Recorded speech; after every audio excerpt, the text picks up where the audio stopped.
Bienvenue les amis sur Panacotech. Comme d'habitude, on va dévoiler ensemble la crème du high-tech. On l'avait déballé ensemble. Aujourd'hui, c'est le grand jour. C'est la vidéo test de la Samsung Galaxy Watch Active 2. C'est impressionnant à quel point vous êtes intéressé par cette montre. J'ai donc fait tout mon possible afin que vous ayez ce test le plus rapidement possible, tout en vraiment me laissant le temps de tester voilà, la montre, un peu de fond en comble, d'aller dedans. Bon, après, c'est pas ma première montre Samsung que je teste, sachant que j'avais testé la Galaxy Watch Active 1. On avait déjà fait la configuration ensemble dans la vidéo unboxing, donc si vous voulez revoir la configuration, comment on associe la montre avec le téléphone, je vous conseille d'aller revoir la vidéo unboxing. Là aujourd'hui ça va jouer sur 3 étapes. La première étape, on va parler un petit peu de la montre, ce qu'elle peut faire, ses caractéristiques, un peu caractéristiques techniques, parce que voilà, des fois il faut parler un peu des caractéristiques techniques. La deuxième étape, on va voir l'interface de la montre. Et la troisième étape, on va voir l'interface sur application. J'essaierai aussi de vous mettre dans la description le temps, c'est-à-dire par exemple à 1 minute 30 c'est ça, à 5 minutes 50 c'est l'étape 3, voilà. Quelque chose comme ça si vous n'êtes pas intéressé par l'interface de la montre ou si vous n'êtes pas intéressé par les capacités techniques de la montre, bah voilà, vous pouvez switcher d'une étape à l'autre. Voilà les amis, fini de bavarder, place au travail et place au test. On va parler un petit peu plus technique, caractéristiques techniques. On n'était pas rentré trop dans le vif du sujet pendant l'unboxing. Je vous avais parlé lors de l'unboxing qu'il y a deux cadrans disponibles. Moi j'ai la 44 mm, il y a aussi la 40 mm.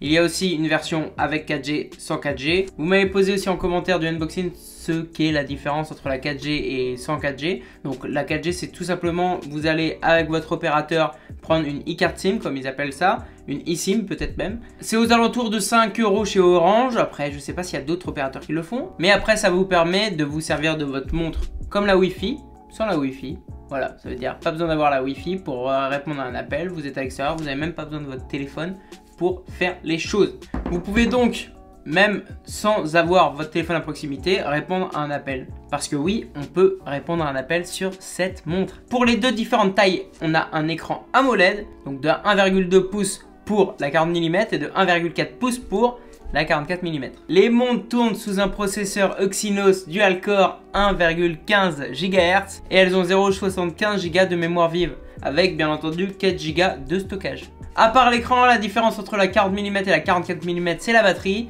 La 40 mm a une batterie de 247 mAh alors que la 44 mm a une batterie de 340 mAh. Les deux sont étanches, c'est normal. Si vous aviez été plus à me demander à la piscine, je vous l'aurais prouvé.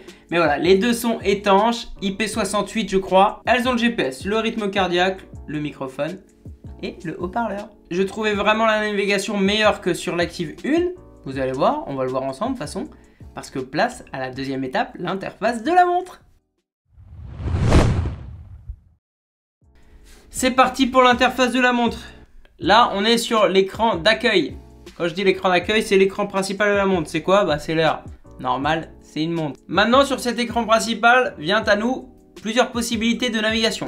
Les swipes, de la droite vers la gauche, de la gauche vers la droite, et du haut en bas, ou les boutons. Le bouton du bas, on a deux boutons. On a un bouton ici et un bouton ici. On va commencer par les swipes.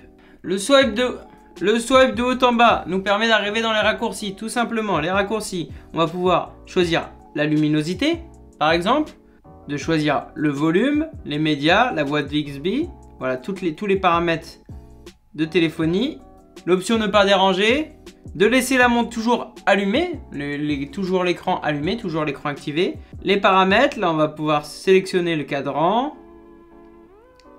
Voilà, sélectionner un type de cadran. Choisir le son, voilà, tous les paramètres principaux, on va dire. On va y revenir, ça c'est les raccourcis. Après, on a tous les autres raccourcis pratiquement. Utiliser la montre comme lampe torche. Et voilà, là c'est vraiment mode avion. On a l'économie d'énergie. On a mode cinéma. Le swipe du haut en bas, c'est vraiment pour accéder facilement à toutes les options de la montre. Bluetooth, recherche, etc. Voilà.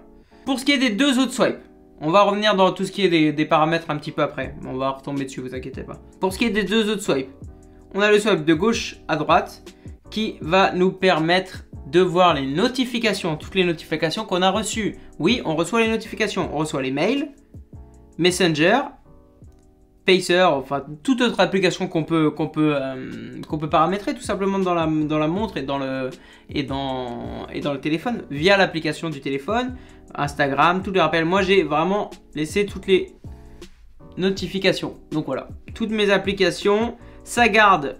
Je sais pas si vous le voyez bien ici. On a la simulation de bague rotative en haut de l'écran avec un point qui avance et chaque point là qui va vers la gauche c'est une notification.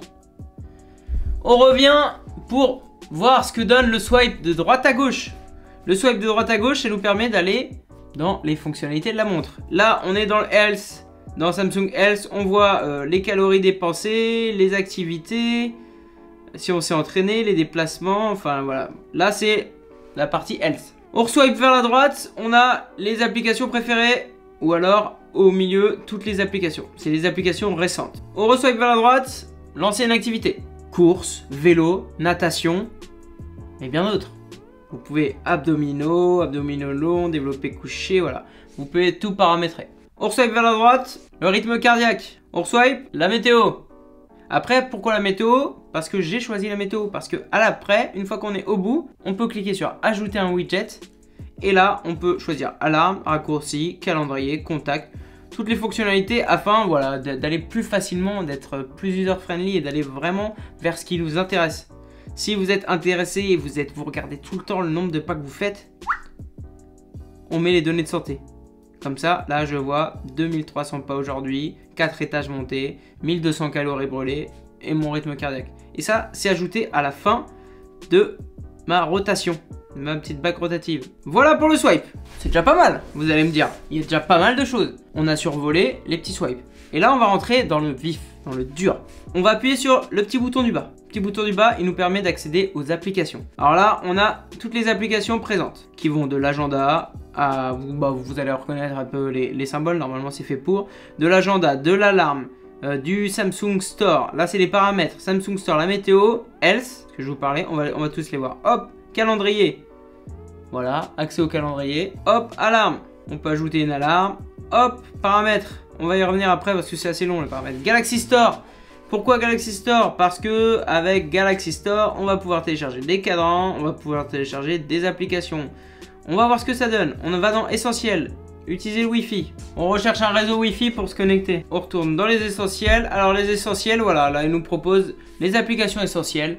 Ça va de la calculatrice à Spotify, oui à Spotify. Strava, voilà, contrôleur PPT. Si vous avez une présentation en cours et vous voulez vous la raconter et tourner les slides. On a du Edmodo, MyFitnessPal, voilà, ça c'est les essentiels. On peut par exemple voir Spotify. On a aussi des recommandations, Play YouTube, les cadrans pour télécharger d'autres cadrans, d'autres que proposer, les applications. Là c'est vraiment pour faire le tour des applications directement depuis la montre, ça c'est top. On n'est pas obligé de passer complètement par le téléphone pour faire le tour des applications. On va pouvoir voir ensemble ce qu'il y a d'applications pour lesquelles vous allez peut-être me poser des questions, comme ça vous le verrez. On le verra ensemble qu'il y a dedans. Tidal, pour ceux qui écoutent la musique sur Tidal. C'est surtout au niveau de musique hein, que vous me demandez la question à chaque fois. On a du Spotify, on l'avait dit. Je crois pas qu'il y ait Deezer du coup. Mais voilà. Pour revenir, là je vous montre. Pour revenir toujours, je suis là-dedans. Pour revenir, bouton du haut, c'est revenir à l'écran précédent. La météo. Voilà, pas besoin de vous expliquer plus que ça. La météo, vous choisissez une ville, vous ajoutez une ville, vous avez la météo. Health. Samsung Health. C'est là où vous allez avoir vos données de santé. Assez simple aussi à comprendre. On va le voir on va le voir plus précisément dans le téléphone. Vous pouvez quand même paramétrer vos objectifs et choisir ou non des notifications. Bixby. Alors Bixby, c'est le Siri de Samsung, ce que j'ai compris. On va tester. Hi Bixby, quelle est la météo aujourd'hui? Il me faudrait ton autorisation pour... Je t'autorise. Dans quelle ville? Toulouse. Partiellement nuageux avec des températures de 18 degrés à 21 degrés. Voilà. C'est un assistant vocal hein, comme tous les autres. Ensuite, on a contact. C'est quoi contact? C'est vos contacts. Qu'est-ce qu'on peut faire avec contact? Bah, on peut appeler. Voilà, on peut directement appeler nos contacts via la montre. On a téléphone, on voit les appels qu'on a passés et le petit onglet appli récentes avec toutes les applications qu'on vient de voir, les récentes, comme son nom l'indique. Après, on a les reminders, les rappels, La musique, parce que oui, il est possible de charger de la musique sur la montre. On peut transférer du coup du son et l'écouter. Est-ce que c'est bien d'écouter sur la montre? Je pense qu'il y a des enceintes, mais bon. Mais c'est bien d'écouter en Bluetooth, bien entendu. S'il te plaît. On a notre galerie. C'est quoi la galerie? C'est une galerie photo. Vous pouvez mettre vos photos. Horaire mondial, minuteur, chronomètre. Voilà pour ce qui est des applications présentes sur la montre sans en ajouter d'autres, bien entendu. On se dit tiens, on va télécharger le petit Spotify. On autorise, ça télécharge. Installation, ça installe. C'est installé. On va le retrouver, bien entendu, ici, dans nos applications. On peut le lancer. Et là, on a Spotify sur la montre. Il faut avoir un compte premium, c'était sûr. Voilà, pour ce qui est des applications. On va faire un petit tour dans les paramètres. Vous montrer tout ce qui est paramétrable. Après, on aura fini avec l'interface de la montre. Ce qui est paramétrable, les cadrans, le son, l'affichage. On peut avoir aussi des réglages avancés qui vont nous permettre de choisir, par exemple, en double-clic sur le bouton accueil, de lancer Bixby. On peut aussi, dans les paramètres avancés, choisir voilà, comment la montre s'active, si elle s'active lorsqu'on la regarde, si elle s'active tout le temps. On peut bien entendu se connecter en Wi-Fi, choisir l'ordre des applications, voir la batterie, connecter en Bluetooth. Tous les paramètres normaux pour une montre. Voilà pour ce qui est de l'interface de la montre, les amis. Moi, ce que j'aime bien, c'est ça. C'est rien, c'est facile, mais c'est agréable. Maintenant, on passe sur le smartphone. Donc, moi, j'ai mon iPhone. Donc, il y aura deux applications. Une pour paramétrer la montre et une pour les données de santé. On va un petit peu regarder ce que ça donne. Mais bon, je pense qu'il vous intéresser le plus, c'est l'application. Après, ça reste Samsung Health. Vous pouvez déjà le télécharger. Regardez comment c'est. Vous pouvez déjà télécharger l'application. Regardez si ça vous correspond. Mais on passe à la partie interface application. Ok les amis, on va lancer, pour commencer, je fais des rimancés, pour s'ambiancer, on va lancer l'application Galaxy Watch qui me permet de paramétrer la petite montre.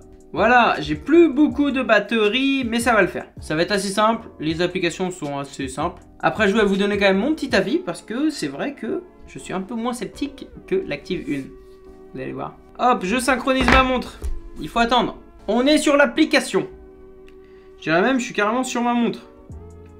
J'avais connecté avec vous lors de l'unboxing le nouvel appareil. Là, on est sur l'écran.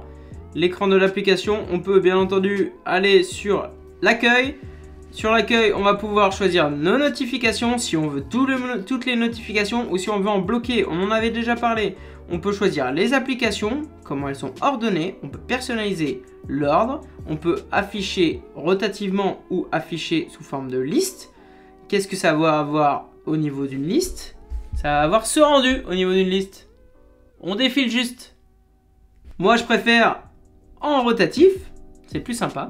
On peut choisir les mises à jour auto, notifications pour mise à jour et gérer des applications comme le météo, ajouter les mails. Voilà, vous pouvez gérer vos applications.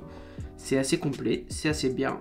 Après, au niveau du son, vibreur, etc., on retrouve tous les paramètres après qu'on peut directement paramétrer de la montre. C'est d'autant plus important et plus intéressant de pouvoir paramétrer ça de la montre directement, mais vous pouvez le faire sur le téléphone, comme le son, comme la luminosité. Les paramètres avancés dont je vous parlais, le double appui pour Bixby, verrouillage, le mouvement d'activation, tout ce qu'on avait vu sur la montre sont disponibles sur cette application ou sur cette partie d'application. On peut paramétrer Bixby aussi. Pour avoir Bixby, il faut un compte Samsung, voilà, je vous le dis. On peut rechercher sur la montre des choses. On a aussi des petites astuces, un manuel d'utilisation si vous avez d'autres questions. Bon, après, vous pouvez toujours laisser un commentaire si vous avez des questions sur le produit. Mais il y a aussi les astuces et le manuel d'utilisation. On peut aller dans la section découvrir pour trouver des cadrans à télécharger, des applications à télécharger. C'est ça que j'ai trouvé bien avec la montre, c'est que voilà, tout ce qu'il y a de paramétrable sur le téléphone est paramétrable depuis la montre.